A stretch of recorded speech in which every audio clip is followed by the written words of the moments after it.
welcome to Machine Embroidered Appliqué Back to Basics, a Beginner's Guide. This class is for everyone who owns an embroidery machine and everyone who's thinking about owning one, whether you're a complete beginner or you've been doing machine embroidery for years, and everyone in between. You're going to learn how to stitch a machine embroidered applique design exactly where you want it. Now that might be onto a ready-made item such as a garment or a bag, or it might be onto a piece of background fabric that you're going to make into something. That might be a quilt block or a tote bag or a purse or a pillow or anything that you can think of. I'm going to show you how to stitch this. It's a design that's going to be finished as a quilt block and it's going to go into a table runner. Now stick around until the end of the class because I will show you how you can get a hold of a copy of the cheat sheet so you don't need to be writing notes whilst you're listening, and I'll also tell you how you can get hold of the design so that you can test out this block and make it for yourself. Let's get started. First of all, let's take a look at the things that you're going to need. Of course, you're going to need an embroidery machine, and I have here my Bernina 880. This is the machine that I love. It actually will work on any machine, doesn't matter the make or the model. Any embroidery machine will do. I'm going to be using my large oval hoop. This is one of the smaller hoops. You want to use the smallest hoop that you can that is big enough to hold the design. So for me, this is the large oval hoop. You're going to need some bobbin thread. My favorite is Superior Bottom Line, and I like to use the color tan. It goes with just about absolutely everything. And so I have no need to change my bobbin whilst I'm stitching. You're going to need your embroidery thread. My favorite is the Aurifil Cotton Mako 50 weight, gives me great results. One of the best things about this is I use it for all of my machine embroidery. I also use it for all of my piecing and all of my quilting. So I only have this one kind of thread in addition to the bobbin thread. You'll also need some pins and some Scotch tape, a pair of little snips to trim the threads from your project. A pair of tweezers always comes in handy. You're going to need 2 pieces of stabilizer. I've got one piece of stabilizer that's going to go into the hoop, and I've got another piece of stabilizer that's going to go onto the background fabric. You'll see more about that when we get started with the technique. I've also got my background fabric and I've got my applique shapes, which I've pre-cut, and they have fusible webbing on the back of them. You're going to need either a 0.5mm mechanical pencil or an extra fine point pen. I like to use the Sharpie pens because I know they're not going to bleed on my stabilizer. And last but not least, I've got a ruler. Actually, I've got something else over here, I nearly forgot.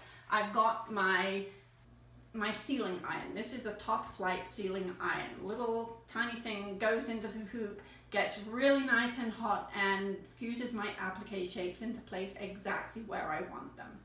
And then there's the ironing board. So that's what we're going to need. Let's have a look at the steps to success.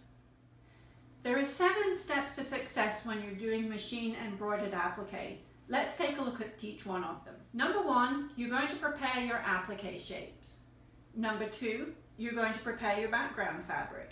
Now it doesn't matter which order you do those 2 steps in, as long as you do them before you do anything else.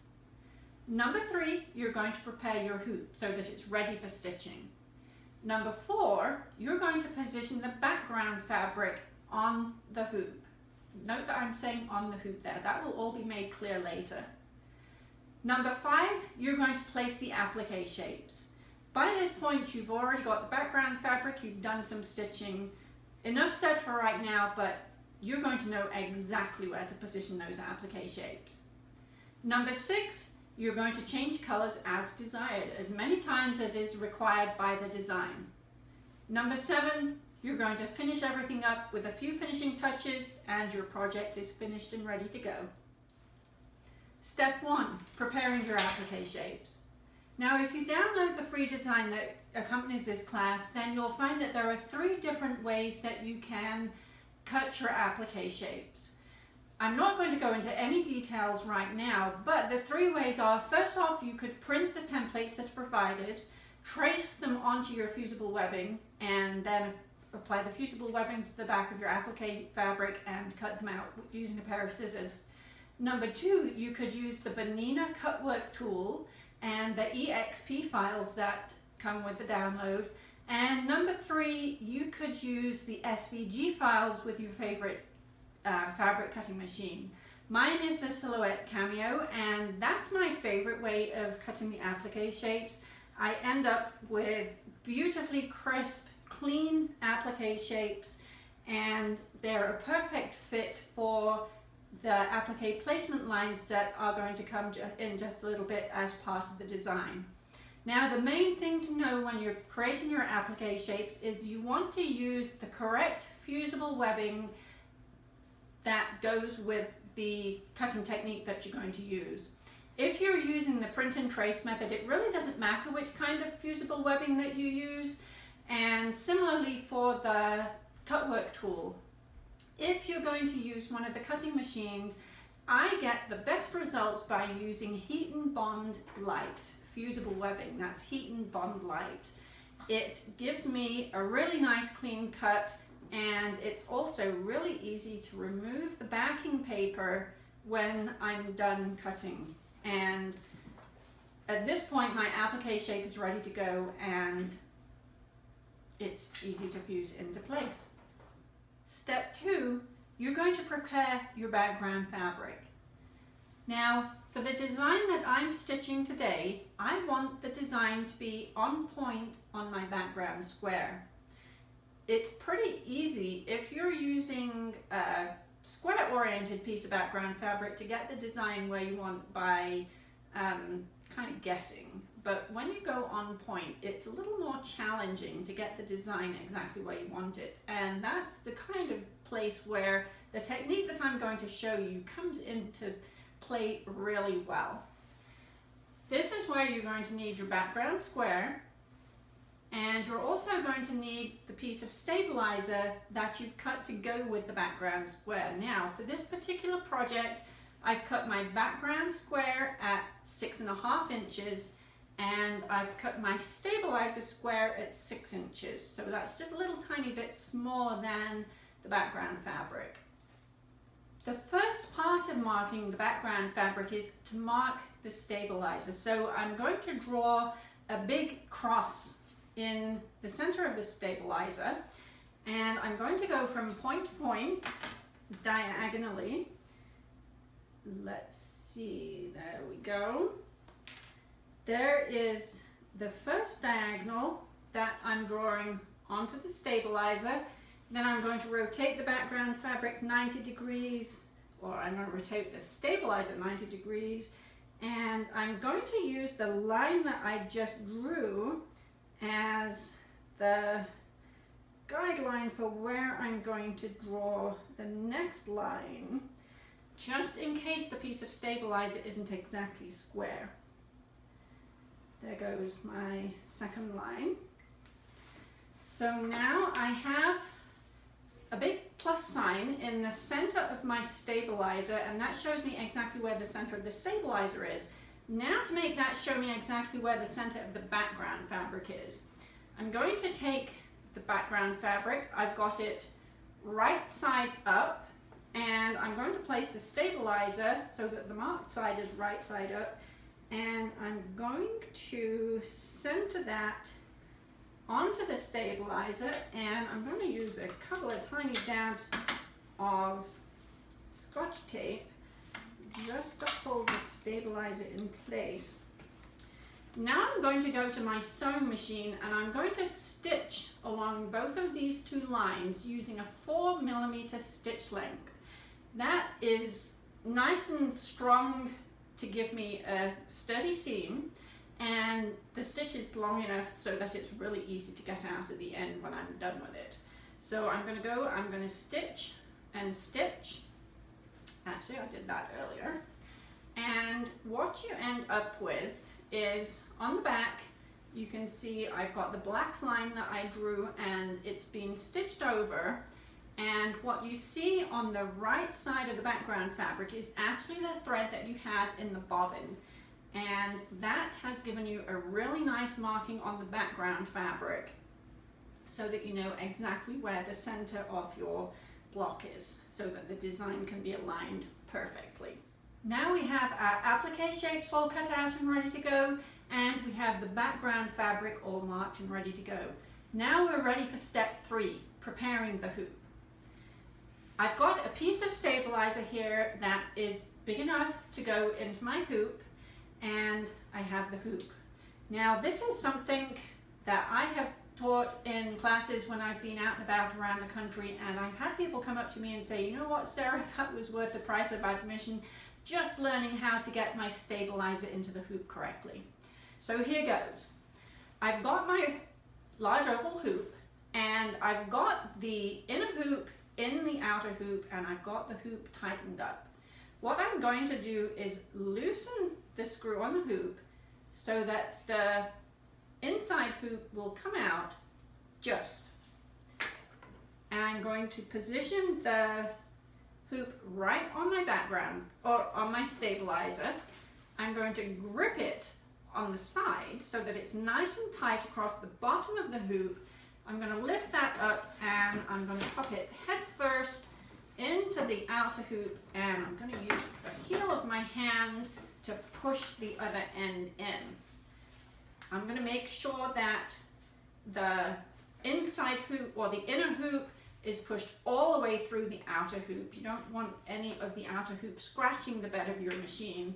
And if I've done this correctly, I don't actually have to tighten this up at all. And I've got a really nice tight piece of stabilizer in the hoop. With my stabilizer nice and tight in the hoop, now I'm ready for step number 4, positioning the background fabric on the hoop. Now note that I didn't say in the hoop. We're actually going to be placing the stabilizer onto the hoop exactly where it needs to be, so that the design stitches out exactly in the center of the block, as we've marked on the background fabric here. Now I've loaded the design into my machine over here, and I'm going to tell it that I am ready to stitch. It's going to tell me when I need to put the hoop onto the machine, and then it's going to do a little check. And now I'm ready to stitch color number 1.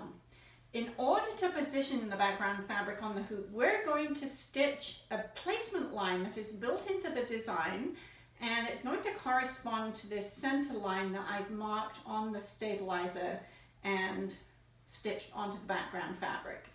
So we are going to stitch color number 1 directly onto the stabilizer in the hoop.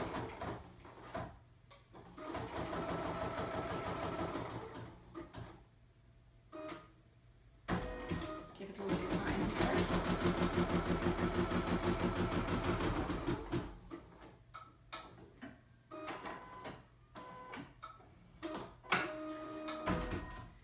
And having stitched color number 1, now I'm going to remove the hoop from the machine. And you can see here I've got a cross that's stitched on the stabilizer, and that looks remarkably similar to the cross or the plus sign that I've basted onto my background fabric. Now here comes the magical trick. How do I get that perfectly aligned with that? Let me go grab my ironing board, and I'm going to show you exactly how I do that.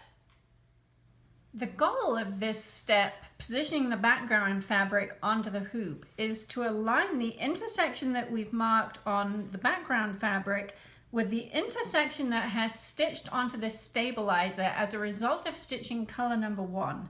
And to do that, to get that point there to that point there, I'm going to use a pin. I'm going to push the pin through the intersection on the background fabric, and then I'm going to stitch that, or push that same pin through the intersection on the stabilizer. And I'm going to push that pin all the way in. Now I'm using my Tailor cushioned quilters square and blocker to do this step. It's a nice padded ironing board, and it has a piece of plywood or something in the back of it underneath the padding that my pin will go all the way into that board, and it gives me a really nice pivot point. So now that I've got the pin through, I can lift up the edge of the background fabric and I can twist as necessary around my pivot pin so that I have a perfect alignment of the stitching line on the stabilizer and the line that I drew onto this back of the stabilizer on the background fabric. And you can see there I've got a perfect match at that point. Then I'm going to do at least one more check. So I'm going to check on the side, and you can see here I've also got an exact alignment here with a line stitch on the stabilizer and a line marked on the background fabric. Depending on the size of my project, I'll actually check all 4 corners. You're not going to be able to see this one, but I can at the top here. And when I'm confident that all 4 of the corners are aligned perfectly, I'm now going to use this Scotch tape, and I'm going to hold the background fabric in position on the stabilizer in the hoop. Now, if your piece of background fabric is too big for the hoop and you can't see any stabilizers, then you can use a couple of pins, actually a couple of pins at the top of the hoop, a couple of pins at the bottom of the hoop to hold the background fabric exactly in place on the stabilizer. So now that we're done with this, we're ready to go back to the machine, and we're now ready for step number 5. Now I've got the background fabric positioned exactly where I want it on the stabilizer and the hoop. I'm ready for step number 5, which is positioning the applique shapes. I'm going to put my hoop back onto the machine, and now we're ready to stitch color number 2, and this is the placement line that's going to show me exactly where to put the applique shapes. Let's get this stitched.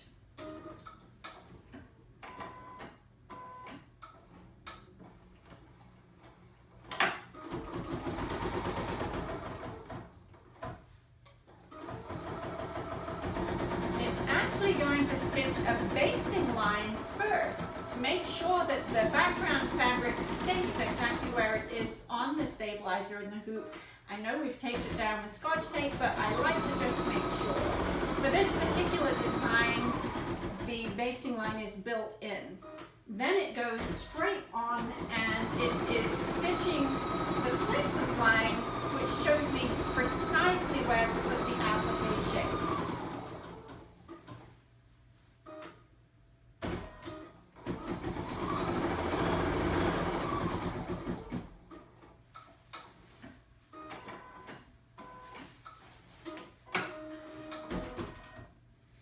Now that the color number 2 has finished stitching, I'm going to remove the hoop from the machine and disconnect myself from the bobbin thread, which didn't cut. And you can see here I've got a placement line that's showing me exactly where to put 3 of the applique shapes. I'm going to hop over to my ironing board and my little sealing iron and get those shapes fused into place. I'm over at my ironing board here, and before I put the applique shapes into position, I actually want to remove this basting line from underneath the applique shapes. It's not going to do any harm to leave it in there. It will be well covered. I just like to be nice and clean and tidy, and so I take the basting line out. Now that's the basting line that we used to mark the center of the fabric. It's not the basting line that is stitched to hold the background fabric onto the hoop. Now it's actually pretty easy. We used the 4mm stitch length. I'm just going to clip every 3 or 4 stitches with my little snippers, and then let's just do one more. And I want to make sure that for right now, taking the basting line out from under the applique stitches. I'll clean up this last little bit at the very end when I'm all done with stitching. And I know that there's going to be an applique shape that goes in here, which is why I'm taking all that bit out there. This is where the tweezers come in really handy. Snip every 3 to 4 stitches, and then you can just pull out those little bits of thread, and they come out pretty easily. And drop them all in the middle. Okay, now that I've done that, I'm going to use my little iron just to close up the holes, and now I'm going to position the applique shapes. So can you see how good of a fit that is? I've popped it in place and pressed down with my sealing iron. Note that I'm pressing straight down. I'm not doing any side to side motion that you would do if you were ironing maybe. I want to make sure that the applique shape doesn't shift once I've got it in place. Now, depending on how big the shape is, I may hold the shape in place whilst I get the first part fused on. And here's the last one. This is actually the last of the 3 shapes that I have a placement line for.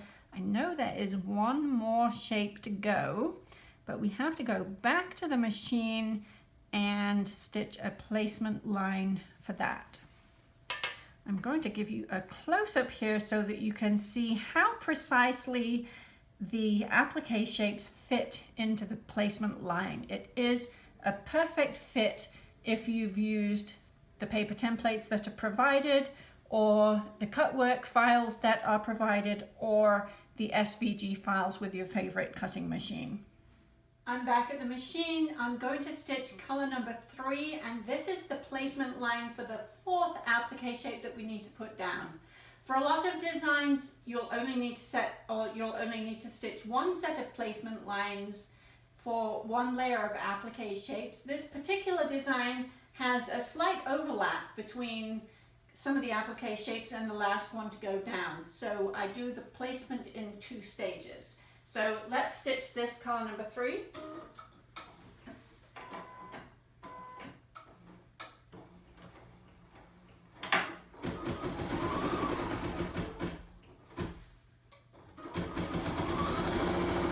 And just as soon as this color number 3 has finished stitching, I'm going to pop back over to the ironing board and fuse the remaining applique shape in place.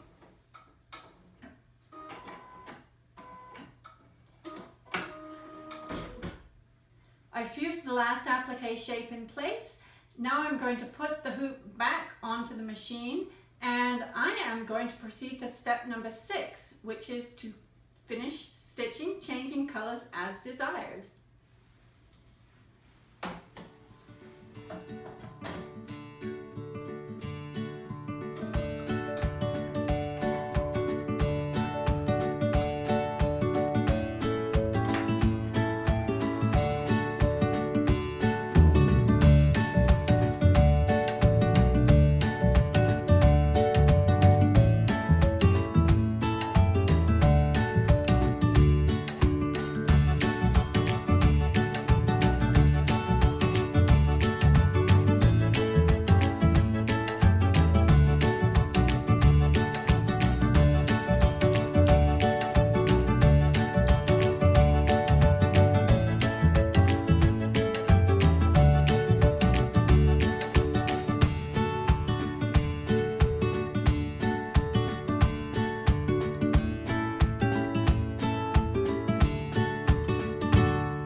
When all the stitching is finished and you have a beautiful design in your hoop, you're ready for step number 7, the finishing touches.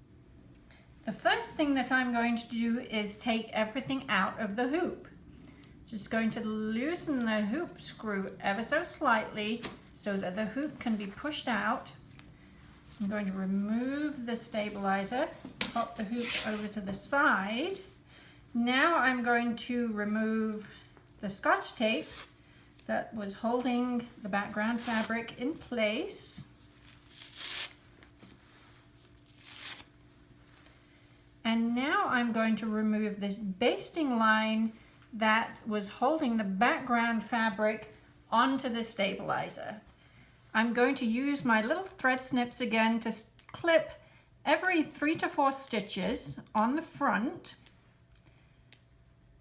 And these stitches come in at about 5 millimeters, so it's easy to take them out when you don't need them any longer. But they have done a fine job of holding the background fabric in place on the stabilizer when we needed them. Now the trick here, you don't have to go around pulling each one of those pieces out. Flip over to the back side and grab the bobbin thread, and you can pull on that bobbin thread, and now it's really easy to pop back and these little tiny bits of thread just come away really easily. And actually you could do a little magic with a piece of Scotch tape and pick them all up. That's the last little tiny bit of thread from where the tie-on stitch is. So now I am going to flip everything over again, and I'm going to remove this stabilizer that was in the hoop from around the outside of the applique shapes. Now you'll see right here I have the placement line which helped me to get everything in place on the hoop, and I'm going to need to just clip that thread when I get to it. There we go. So now we can take the stabilizer from around the applique shape. It tears away nicely. There's another little bit of that placement line. So clip that. And now I'm going to remove the stabilizer that we basted onto the background fabric.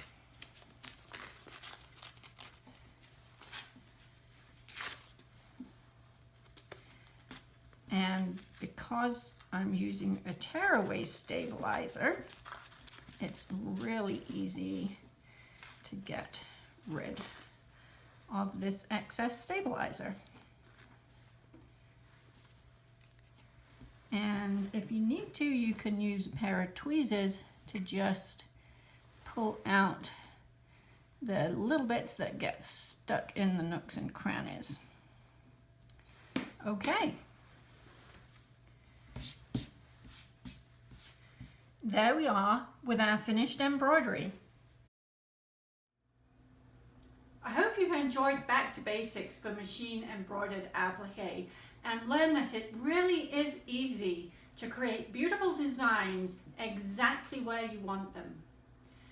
The design that is available at my website, sarahvedlerdesigns.com, click on the link that's in the description block below to get there really fast, was taken from the Happy Collection and the Happy Tuffet Collection. The Happy Collection features these 3 baskets. They're quilted in the hoop as an option, or embroidered applique in the exact same way that we've learned how to do in this class. And they make beautiful items for your home, in your sewing studio. Pop stabilizer in the medium-sized one, pop toys and pet toys in the big one. I'm going to have these in my new living room in my new house when I move in. And the Tuffet collection is just gorgeous. They, working with the Tuffet Source, Sharon at the Tuffet Source, I just love these. I put them down, the kids come and sit on them, the dog comes and sits on them. They're stunningly beautiful and they're surprisingly easy to make. So make sure that you go over to sarahvedlerdesigns.com, click on the link in the description blocks below to get you there really fast. Download the free design and also the cheat sheet that comes with this class. Also, be sure to watch Back to Basics 2, stitching a design that takes 2 or more hoopings. Thanks so much for watching. I hope that you find this information useful as you go and stitch the design that you can download for free. I've really enjoyed creating this video for you, and I will look forward to seeing you again soon. Bye bye.